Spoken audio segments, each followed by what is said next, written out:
did Tamika wear on your wedding day? Oh, she's gonna smack you if you get this one wrong. That's what I'm saying. Red and black lingerie. lingerie.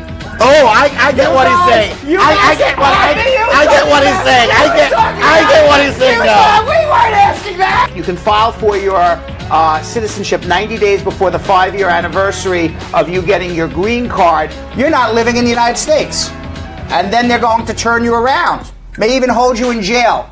So, they have you'll get me out, right? Well, I will get you out, I promise you. Yep, I'm cooking up curry chicken right now and burger rice. We just supposed to know burger rice. Of course. It's going to be cooking with Brad and Squeeze. Maybe we'll come down to Jacksonville, Florida. She can cook for us, and we can help her with all our little problems right over the table. If you want to get your immigration questions answered on Skype, or if you want to find out if you're ready for your bona fide marriage interview with our all-new Bradified Marriage segment, just call 1-800-529-5465 and ask for one of our producers. That's 1-800-529-5465.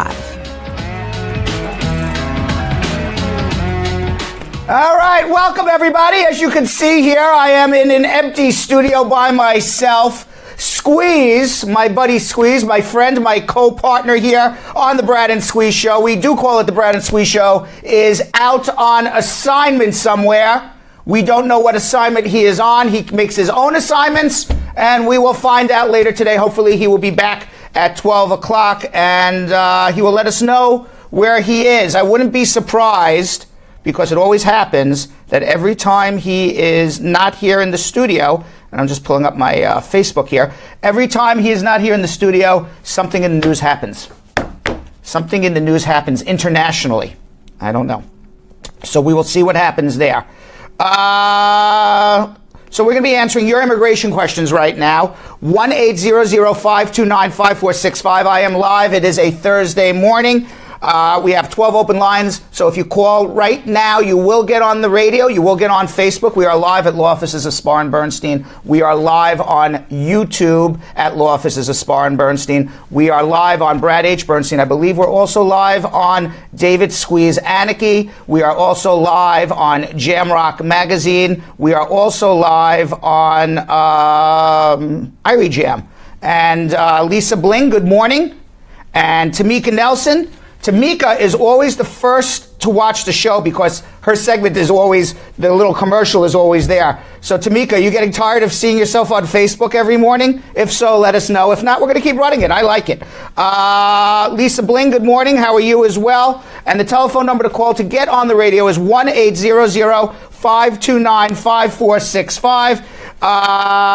And Tracy Haynes, good morning to you as well on my Facebook page. As we're waiting for people to call with their immigration questions, we have 12 open lines, 1-800-529-5465. We are going to see what's going on here in the news. And I will be announcing the news, and we'll see what Squeeze isn't here. So it'll just be me, and let's see what's going on here while we're waiting for the lines to open up at 1-800-529-5465. That's 1-800-529-5465. There's 12 open lines right now, so if you do call, you will get on the radio. 1-800-529-5465. That's 1-800-LawLink, 1-800-529-5465.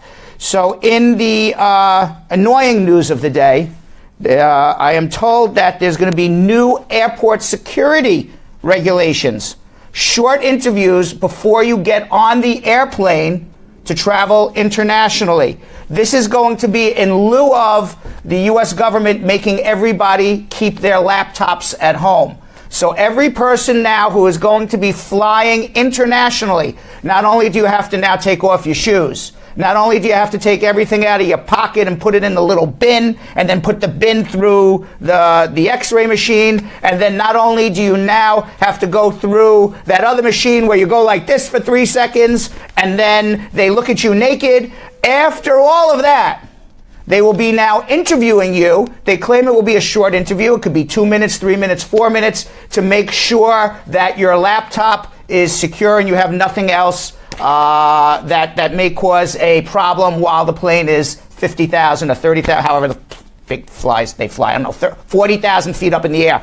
So your lines at the security, as annoying as it is going to be longer and longer and longer. And they claim that this is going to affect, was it 325,000 airline passengers arriving in the United States each month.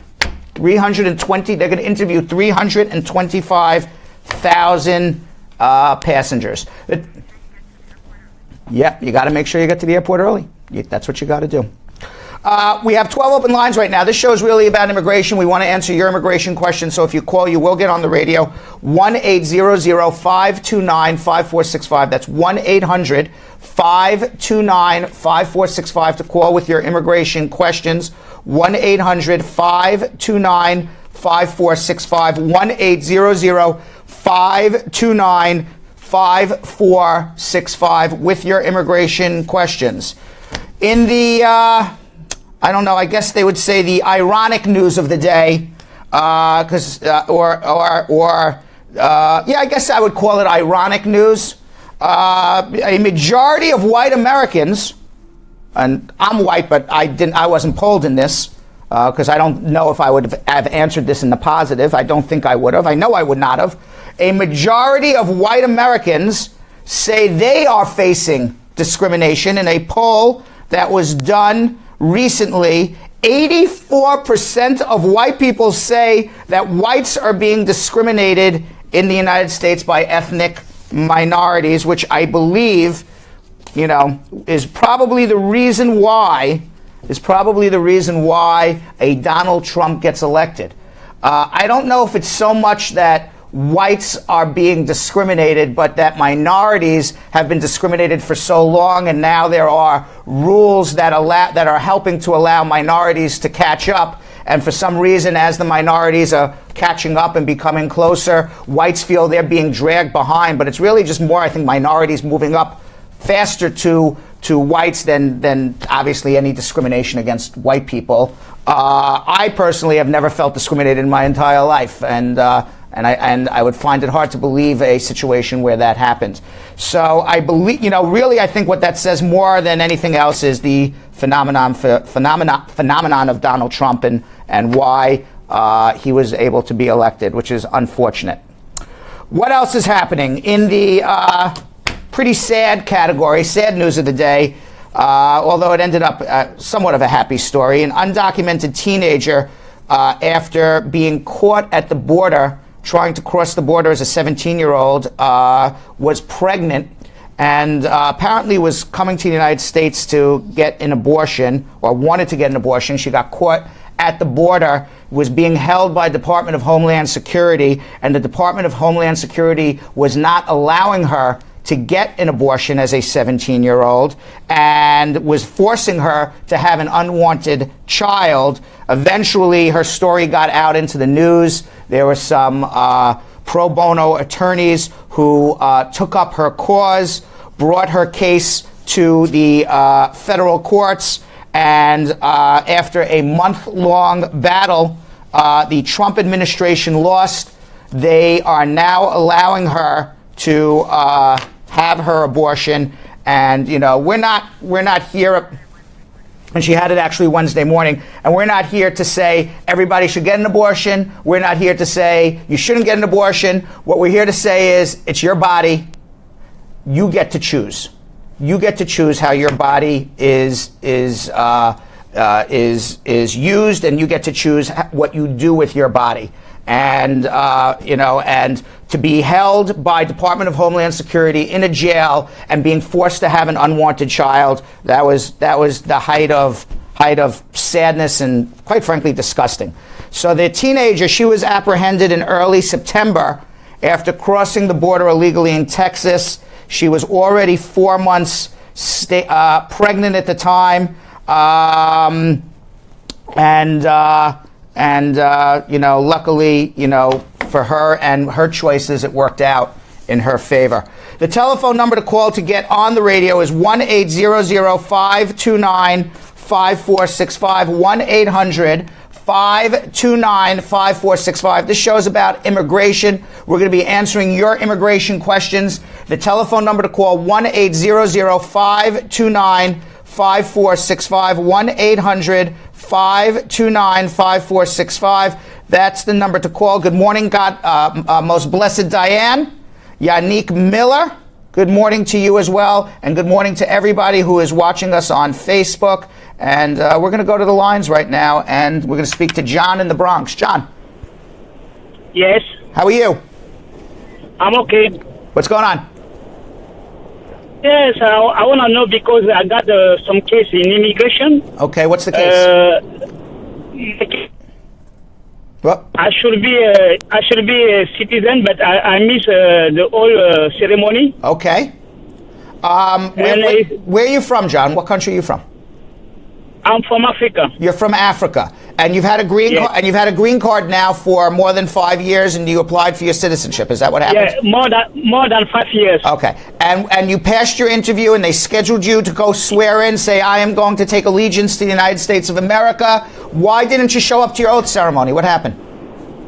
Because I didn't get the letter on time. Okay. I get only one, but when I request, they told me they sent me 2 letters, but I didn't see the other one.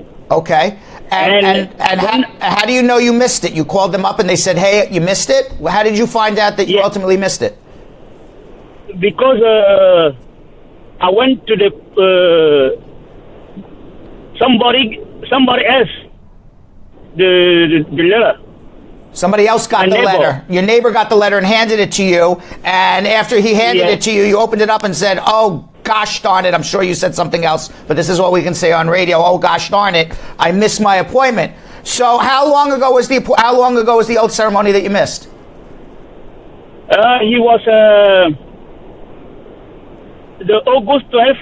Okay, so it's just recent. It was just recent. What I would suggest you do is 2 things. 2016. Okay, August 2016. So you've been waiting now 15 months to get sworn in, and you were just sitting around and wow, I don't even know if your case is still open anymore. They're probably going to either want to re-interview you at this point, or you're going to have to refile your citizenship again, because, I mean, it's been 16 months. A lot could happen between now and 16 months that may or may not make you eligible to become a citizen. I would suggest. Yeah, because have you gone down? I went there. Yeah, go ahead. I went there.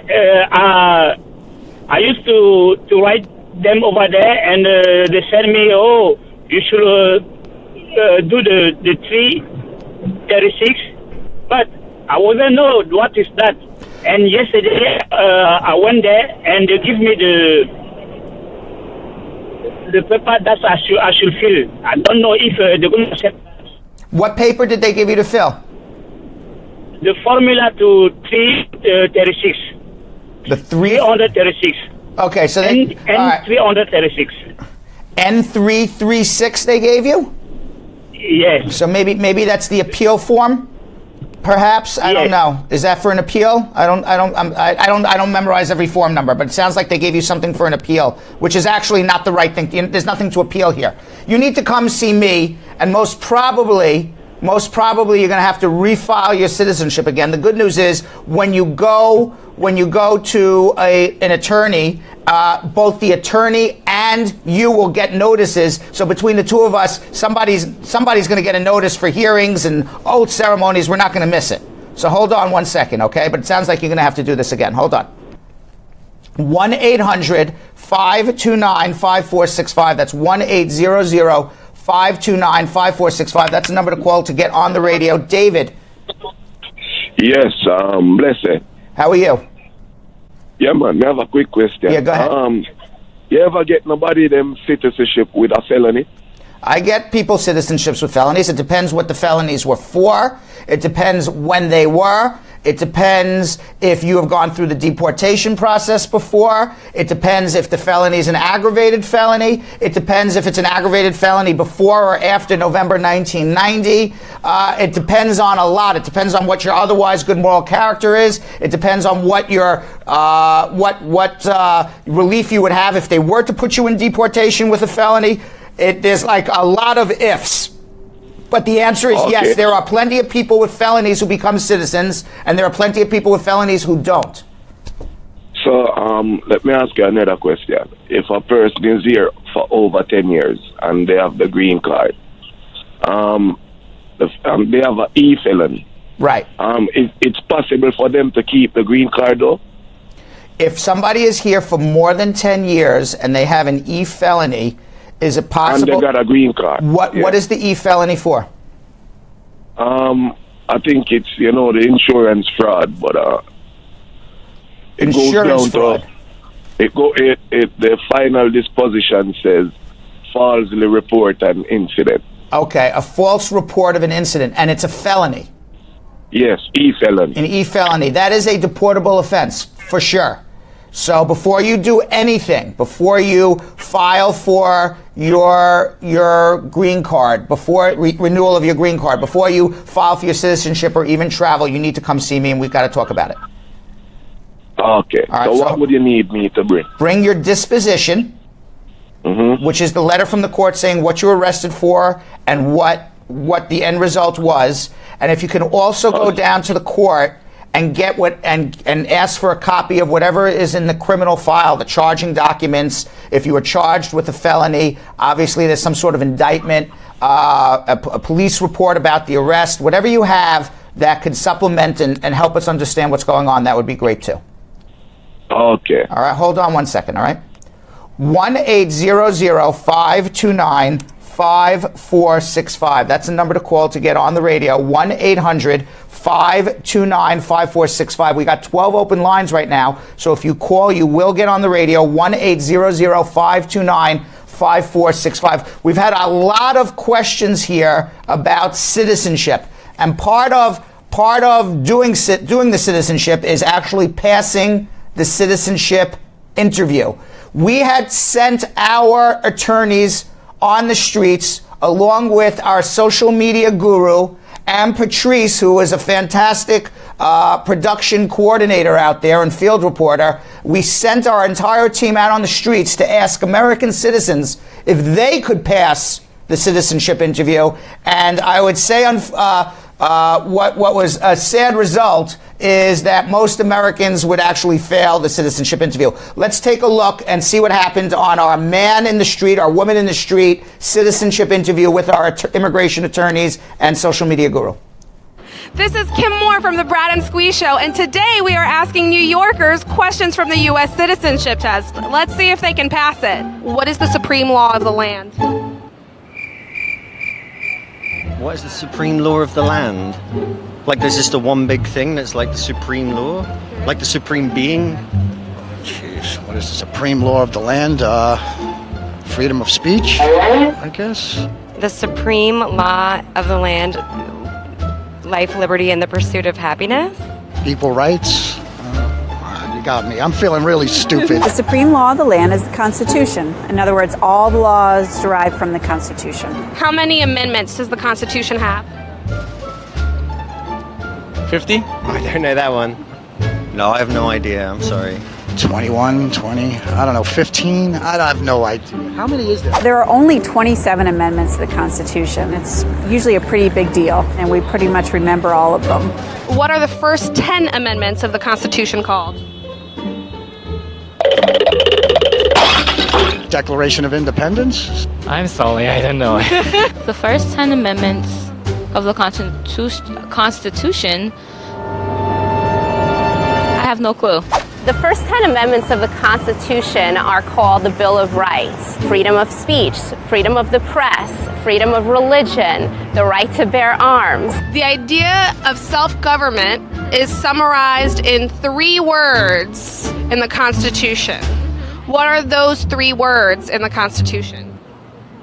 I don't know. I don't know. I don't know. If you don't know, the 3 words are "we the people." How many justices are there on the Supreme Court? 3 justice? I don't know. 10? I'm not too sure how many justices are in the Supreme Court. You want to take a guess? 25. There are 9 justices on the Supreme Court. Not 16, not 2, not 3, 9 Supreme Court justices. What does the judicial branch do? I'm sorry, what is that? The judicial branch? Do they levy the taxes? The judicial branch makes judgments or legal decisions on, I don't know if it's local or state. The judicial branch reviews laws, Interpret the laws, make the laws, and resolve the issues. When there's a case that's in front of a judge, the judge will identify the particular laws that control that case. So when a case comes before a court, it is the court's job to resolve the issue, make a decision. What is the economic system of the United States? Can you further explain that question? Yeah, like how... I don't know. I'm gonna lean toward communism. Certainly not communists. Communism is actually not even an economic system. That's kind of a political system, a governing system. The economic system in the United States is the market economy. That means that we are capitalists. What is one power of the federal government? That's a good question. The federal government makes decisions on taxes. No? I don't know. I'm afraid I don't know. I don't know either. One federal power is to print money. Only the federal government can do that, so that as a country we have one monetary system. The interviewer will have a list of 10 questions. Only 6 of 10 need to be answered correctly. So you get the first 6 right, and that's it. That's all the officer wants to know.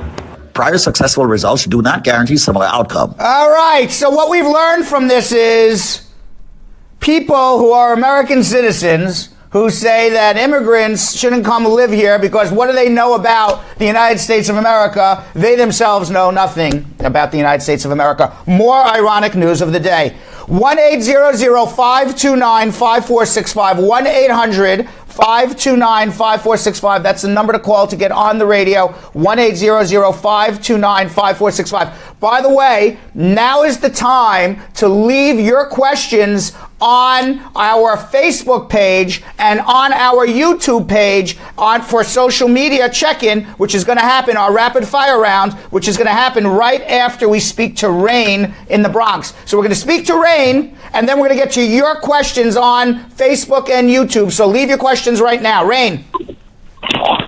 Yes, President, good morning. Good morning. How are you? President, good morning to your listeners also. Thank you. You're welcome. I have a question, right? Yes. I'm an immigrant from Jamaica. I came here when I was 17. Right. Now I'm 31, but previously when I was in my 20s, right, I filed my citizenship under my dad's name, right? They denied me. So I did it. I wait like a year or 2 after, then I filed it as an adult by myself under my own name, right? Right. So, but mind you, I came here underage, so I did it under my dad's name first, then I did it by myself. No, they're telling me they have to do investigation about the law that has been changed in Jamaica. Basically, the Jamaican law was if your parents wasn't married, you are considered a bastard.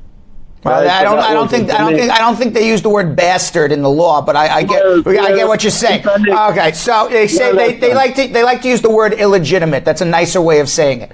But let me say this. I know the citizenship law is like the back of my hand, literally. You know, and then there's the old joke. Oh my God, I never saw that before. But no, I really do.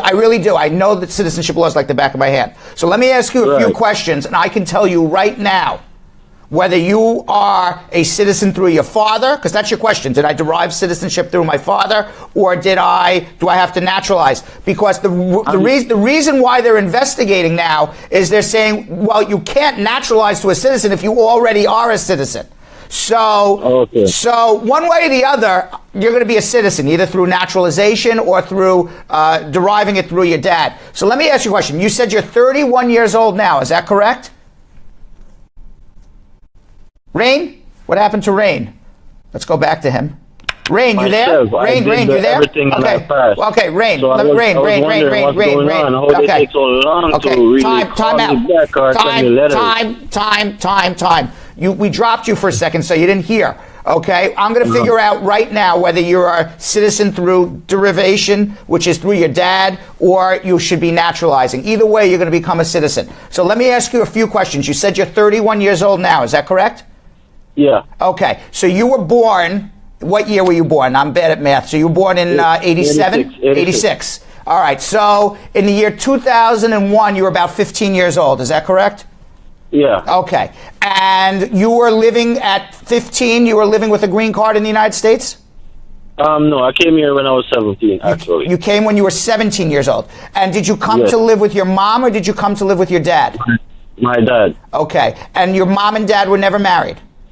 No. And your dad put you in school here and was basically your guardian. Is that correct? Yes. Okay. Yes. So what the law says is that if you're living in the physical and legal custody of your father in the state, in the United States, your dad's a citizen, you're under 18, you're an automatic citizen. My guess is that you're an automatic citizen when that happened when you were 17, and when you went to do your citizenship on your own, when you said, I did it on my own, you were doing it to derive your citizenship through your dad. They made an error and denied you, and then you went and now filed your naturalization. They say, wait a second, I think you're a citizen from that first application. So I think that's exactly what they told me. I know, because I know my stuff.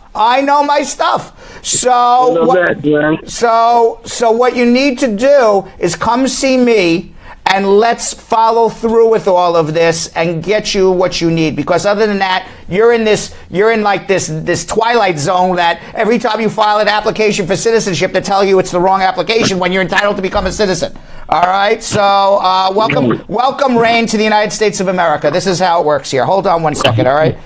All right. 1-800. You're very welcome. 1-800-529-5465. 1-800-529-5465. You know what? We got a whole bunch of calls now all of a sudden. I was talking to myself for a long time, and now we got a whole bunch of calls. So you know what, Jill? Let's go to do one or two more calls quickly. I'm going to try to knock them out. Then we're going to go to social media check-in. Then we're going to have to talk about USA Credit. Then I had an interview with a film director, which we're going to see, and then we'll do a little more social media check-in. All of this in 30 minutes or less. Jennifer, quickly. Hello. How are you, Jennifer? We got to go quick. Okay, I had a question. Yes. My aunt had a green card, and she went to Jamaica. She's there for, I think it's going to be 11 months. When she's ready to come back up, is that going to be a problem for her? Yes, because she's been out of the United States for more than 6 months. She's going to have a problem. It depends why she was there. It sounds like, when you come back and you don't have any reason why you were there for 11 months, basically what you're telling the people at the airport is, I've abandoned my permanent residence. She's going to need to speak to us about what to do, and probably what she should be doing instead of taking the chance of coming into the airport is going to the U.S. Embassy and applying for what's called an SB1 visa, which is a visa to allow you to return to the United States as a lawful resident if you have really good reasons and really good excuses why you were out for more than 6 months, and you can show ties that you have here in the United States that you were not abandoning. So hold on one second, okay? But she's going to need help. I would not put her on a plane. In the day of Donald Trump, I would not put her on a plane out of the country 11 months. Hold on. 1-800-529-5465. Let's go to Dwayne. Dwayne. Hello. How are you, Dwayne? Yes, I'm calling regarding to my my cousin. Yes. Well, what happened? He got deported in 2008 probation violation. Right. So now he's trying to come back. He's getting married to like army. Okay, so he's getting married to somebody in the military, and he got deported for a probation violation. So he actually has 2 criminal convictions. One is the underlying conviction. We don't know what that is. And then on top of it, he violated his probation based on that, whatever he did in the past. And maybe he has other stuff too we don't even know about. What was the let's start with what was the underlying conviction? For weed. Weed. And then was it a lot of weed? Are we talking about like bags and bags and garbage bags of weed? Or are we talking about like a joint? It was just a little box of weed. A box of weed. Okay. Yeah. And then he violated the probation. All right, this is the law, as sad as it is. If he was found guilty of possession of more than 30 grams of weed, which is basically like, weed for your own possession, you can't come back to the United States no matter what. Period. Yeah. So the first step we got to figure out is what was the quantity of weed that he was found with, and then determine whether or not he can get a waiver. So hold on 1 second, okay? All right, but the weed laws here for immigration are crazy. It's actually talk about the hypocritical news of the day. Okay, here's a guy. Maybe he's a good guy. I don't know. We don't know anything about him. But let's assume this guy who got deported for weed. It was box of weed, whatever the box of weed was. So it was 50 grams, 60 grams of weed. Big deal. Okay, he gets deported for it. Maybe he lived here his whole life. Maybe he came here as a 3-4-year-old. You would still get deported for it. Yet there's a guy driving around New York City with a big truck with a big marijuana leaf all over it. People have seen it all over New York. It's not like it's a shock or a surprise. And he's openly selling weed. So people are in business. In Colorado, there are people openly selling weed. It's legal. In many states, it's quite legal. Yet here's a guy who got deported for having weed. He can't come back ever to be with his wife who's in the military. Talk about the height of hypocrisy. By the way, every day, when we go through the show, at some point during the show, it's not like I think about this ahead of time, where I'm like, okay, what's our, hypocritical moment of the day? I am telling you, you do this show with immigration and minorities and trying to help people who need help. And, and power is concentrated in a few individuals. Everything that we do, you say, wow, that's so hypocritical. And quite frankly, it is. But you know what? We got to fight. We got to fight every day and never give up. That's really. And by the way, when you fight every day and never give up, that's we're going to get to our interview with our director of a movie that's just coming out and that's kind of the theme of the movie. But we're going to get to that in a second. Let's get to our social media guru, Kim. Kim, social media guru, where are you? Hello, Kim. We don't hear Kim as usual. Kim, we never hear you when you first come on. You're moving your lips. I have to start learning sign language with Kim when she starts, because you're moving your lips, but we do not hear you. Do we hear you now? No, we still do not hear you, Kimmy. Kim, social media guru, yes. Video guru, no. Not a video guru, but a very good social media guru. Yes, nope, still don't hear you, Kim. Nope, I can't hear you. This is like a Verizon commercial, Kim. I still can't hear you. This is a Verizon commercial. And our show is brought to you by Verizon, ladies and gentlemen. As you can tell, they do a wonderful job. All right, so we're going to come back to Kim. Kim, goodbye. When you figure out now it's working. Let's see, Kim, talk? Nope, no Kim. There is absolutely no Kim. So right now, we're going to say goodbye to Kim until she figures it out. And I do have to remind everybody, we will get back to social media check-in in a few minutes. Once we figure this all out, we will, I promise you, get all your questions on social media answered. But I do have to remind everybody right now about our proud sponsor, USA Credit Repair. We have to put the show to a full and complete stop now. We are stopping the show. Nope, that's not what we're stopping the show with. Not the Brad and Squeeze music. There we go. Okay, so show comes to a stop. It's now USA Credit Repair time. They are the key to your beautiful credit. And what I understand about USA Credit Repair is that if you have your credit below 700, if your credit score is below 700, you have a problem. That's what USA Credit Repair tells everybody. You have a problem. You have a problem when you go to do business in America. You have a problem when you go rent a car, lease a car, rent an apartment, buy an apartment or a home because you can't get a mortgage or if you are doing this, you're paying out of your nose. Extra money you shouldn't have to because they look at your credit and they say, you're a bad risk. You are a bad risk. They look at your credit and they say, you're a bad person, you're a bad risk. If your credit is below 700, it's like walking into a bank and you look like a bum. Now, you may not be a bum. You may be a beautiful person, inside and out.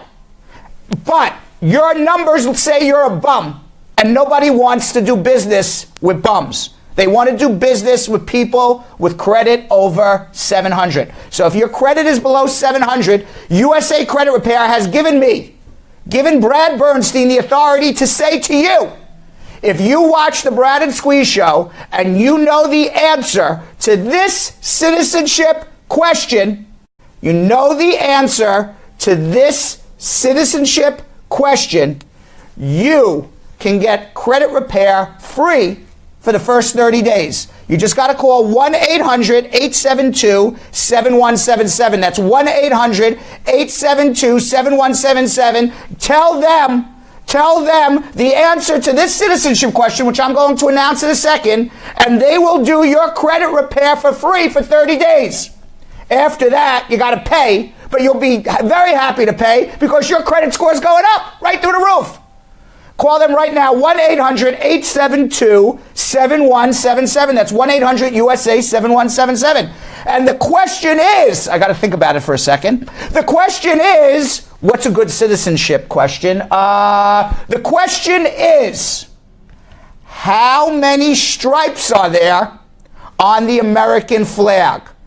How many stripes are there on the American flag, and what do the stripes represent? It's a two-part question because they're not going to do free credit repair for such an easy question because you can actually go and count the stripes. I just thought of it as I was asking it. So I made it too easy. So not only do you have to go and count the stripes, but you also have to tell them what each stripe represents.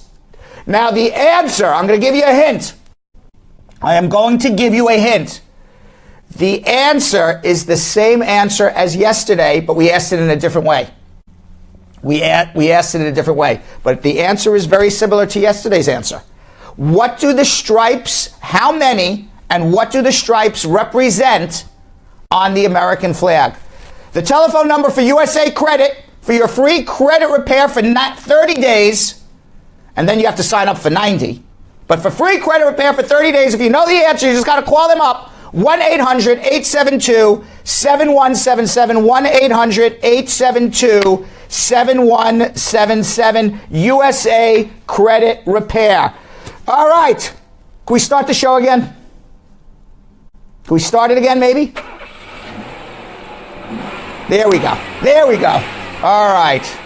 All right, so we're starting back our show again now. That was the USA Credit Repair segment. That's what the Brad and Squeeze show is brought to you. By the way, the telephone number for Spar and Bernstein, surprisingly, it's also brought to you by Spar and Bernstein. The telephone number for Spar and Bernstein for not only immigration, personal injury, construction accidents, we're a full-service law firm, criminal defense, divorce, family law, tax law. The telephone number for Spar and Bernstein is 1-800-529-5465. It's the same number to call to get on the radio show, to get on our broadcast show, to get on our digital show. That's the word now they use, the digital show. Squeeze thinks it's funny like we're doing an analog show, but that's the words used. We do a digital show. To get on our digital show, on our broadband show, on our radio show on 93.5 FM, to call my office to schedule an appointment for immigration, personal injury, construction accidents, divorce, tax, family law, criminal defense, 1-800-529-5465, 1-800-529-5465. So anyway, yesterday I had the opportunity to interview a gentleman who did a documentary on a family that was separated for 70 years because of war, and over 70 years The family one part of the family didn't know anything about the other part of the family. And there was kept a secret.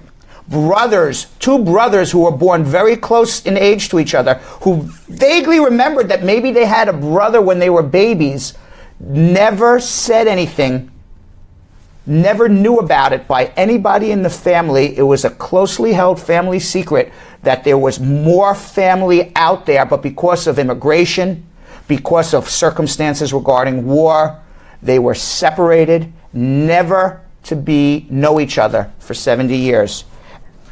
And this resonated with us. This resonated with us because we were saying to ourselves, this is a modern story.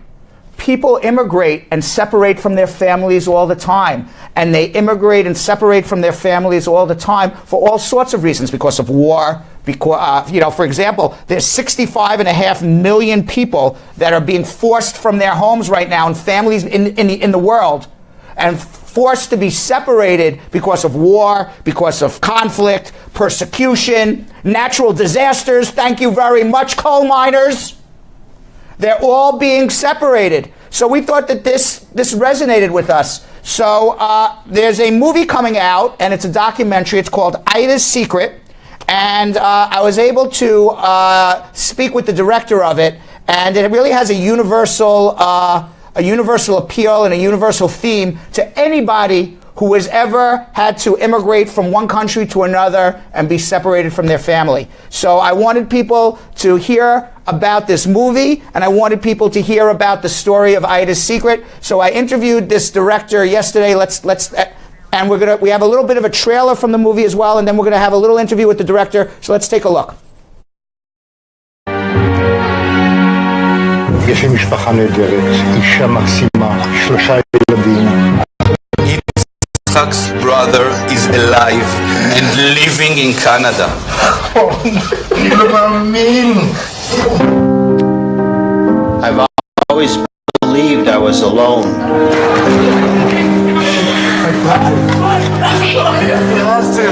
Alon Schwartz, the director of Ida's Secrets, we have him with us via Skype.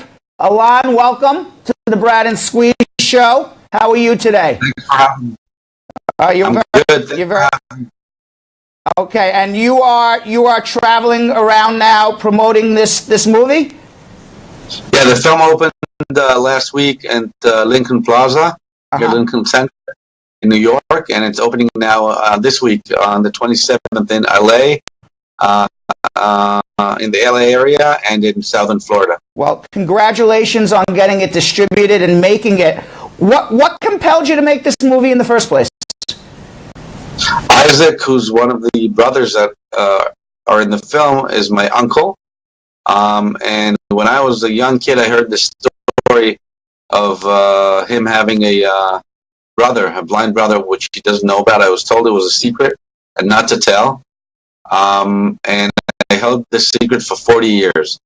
And 4 years ago, he came up to me and told me that he thinks he had a brother. He had found 4 certificates of his mom, his dad, himself, and one more from the DP camp era.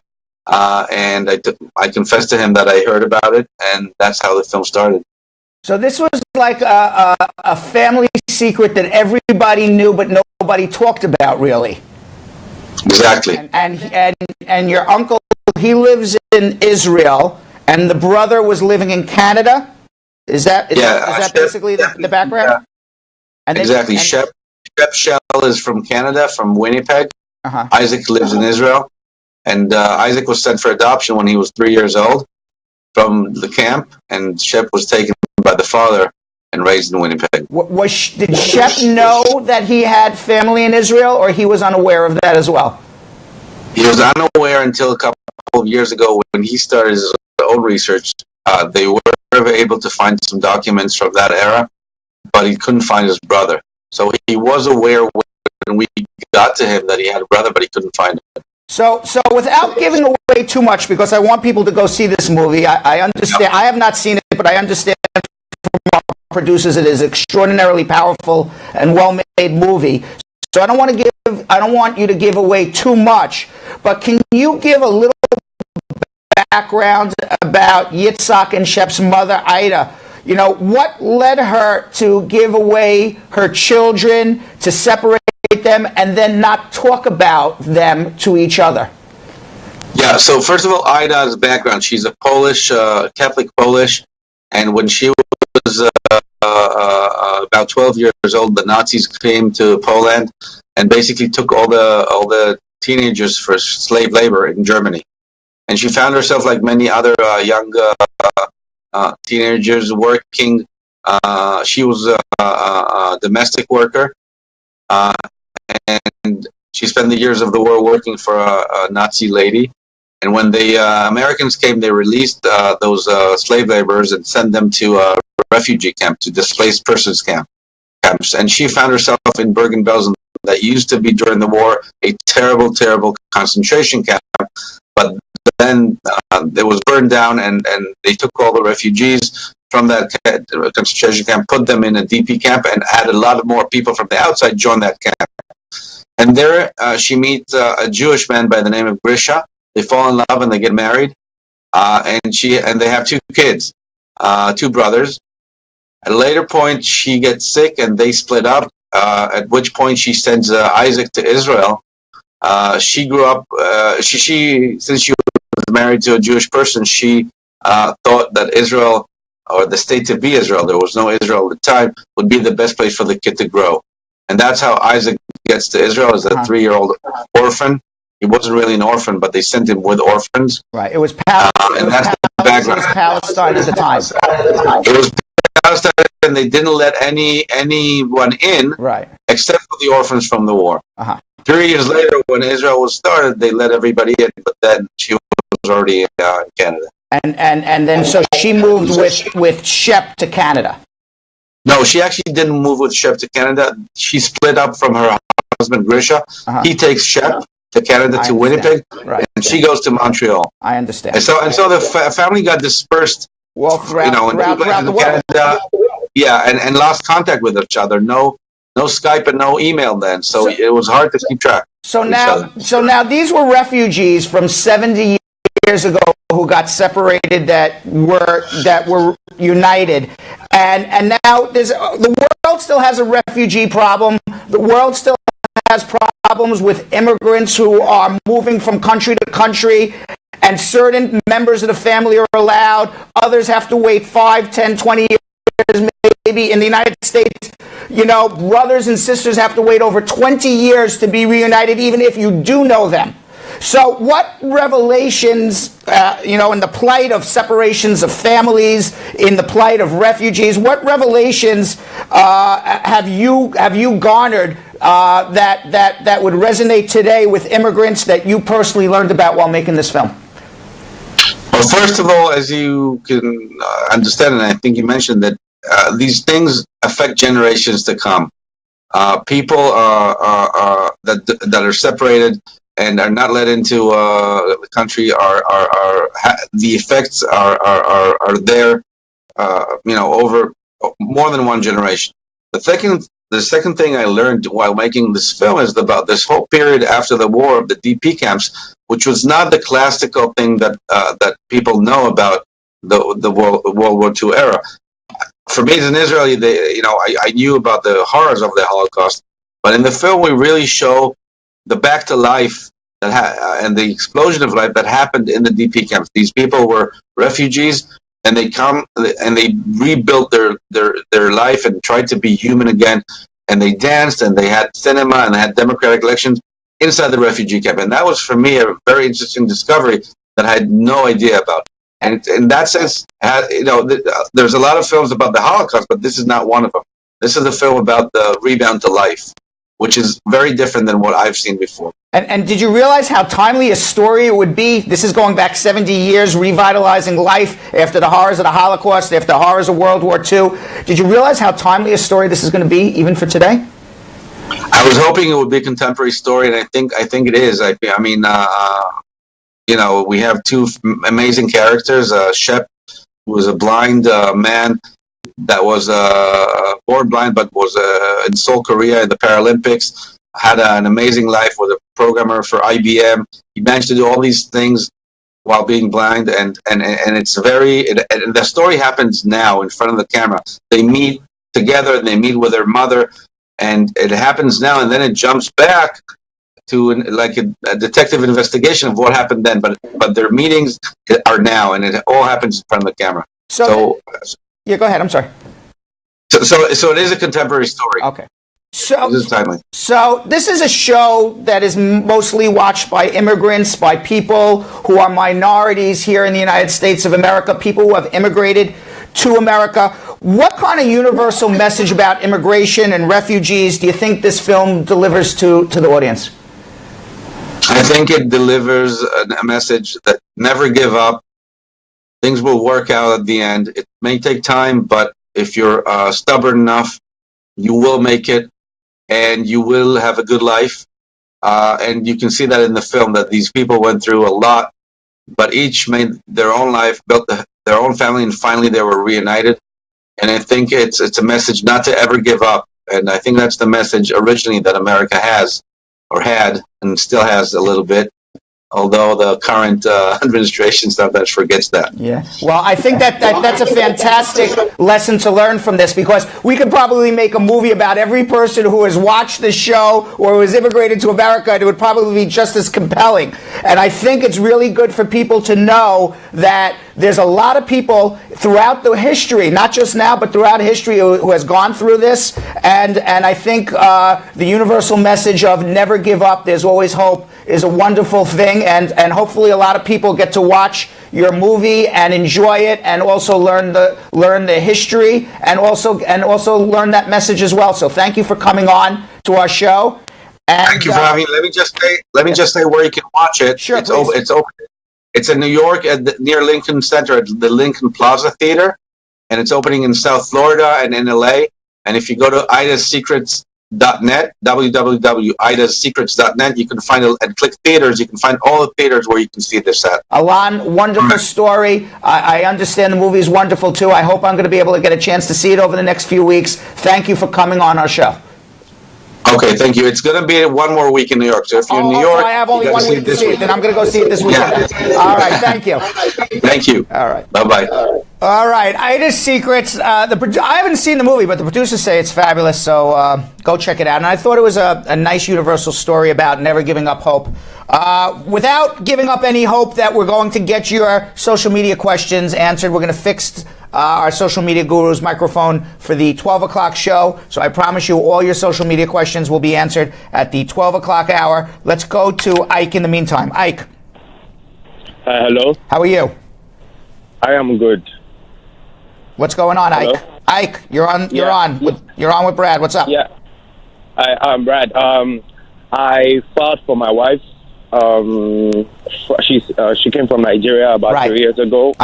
I filed for her. We went for our interview not so long ago, about 3 months ago. Right. But then she felt really ill, and so like as we speak, she's currently in the hospital. So I did call the USCIS number, and they asked, and I asked them if they could expedite the process.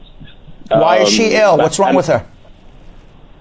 She has a tumor. Oh my God! Are you a citizen or a resident?